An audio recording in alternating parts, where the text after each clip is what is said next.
How Madakyapi, Kola Yuha Ichichab, Chase, Iron Eyes, Imachab. I wanted to say thank you for everybody who is listening, everybody who has paid attention to our journey with myself and Lakota People's Law Project. As you know, we had a hand in organizing the inaugural Indigenous Peoples March, which is an annual expression of our efforts at the Indigenous Peoples Movement. We ended the march early, and I remember standing there. I remember seeing Nathan Phillips, who I had not seen since the battle for Standing Rock, the No Dapple struggle. I remember seeing Nathan at the Lincoln Memorial where Martin Luther King had given his I Have a Dream speech. I remember seeing Nathan standing there, and I know that Nathan is the type of brother, he's our elder. He's the type of brother who will go to where the struggle needs him. And I shook his hand, gave him a hug, and we parted ways. All this commotion started to go down. These kids were just rambunctious as all get out.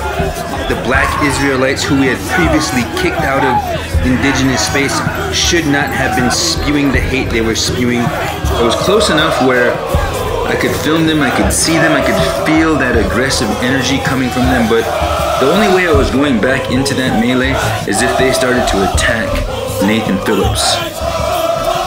The MAGA machine, the full might of the MAGA spin machine has made us question Nathan Phillips, our elder, made us question his service to this country. Our elder Nathan Phillips put his body in harm's way and offered a prayer to diffuse a very dangerous, potentially volatile situation. They were able to flip this narrative and make it appear that Covington Catholic is the victim and Nathan Phillips, our elder, was the aggressor.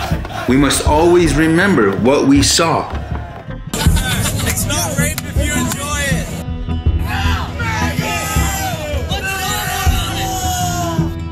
it. We are continuing to battle against the entire might of the MAGA spin machine.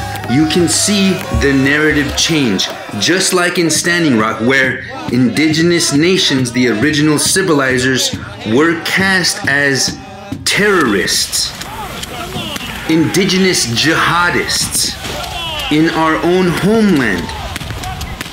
We have to point out the culprit, the environment that created the Covington Kids MAGA hat phenomenon. And that is the culture of racism. Land gets stolen, that's how it works. We have to call it out for what it is. I wanted to get those ideas out and make sure we remember why we were there in the first place. We were there to call attention to our children who are being taken every single day in violation of the Indian Child Welfare Act. We were there to call attention to the epidemic of missing and murdered indigenous women. Please Google that. Follow whatever women are speaking on that issue. We were there to tell the United States and the world that as tribal nations, as indigenous nations, we do not deserve to live in a slow genocide. I had never been up against the MAGA spin machine before. Now I see how quickly it can change the narrative. So those of you who are paying attention, please continue to do so. Those of you who supported the Indigenous Peoples March, please continue to do so. We will always be there on the front line and organizing in California, in South Dakota, all across the world. We have connections now. And our work will continue, and we will continue to strengthen our presence.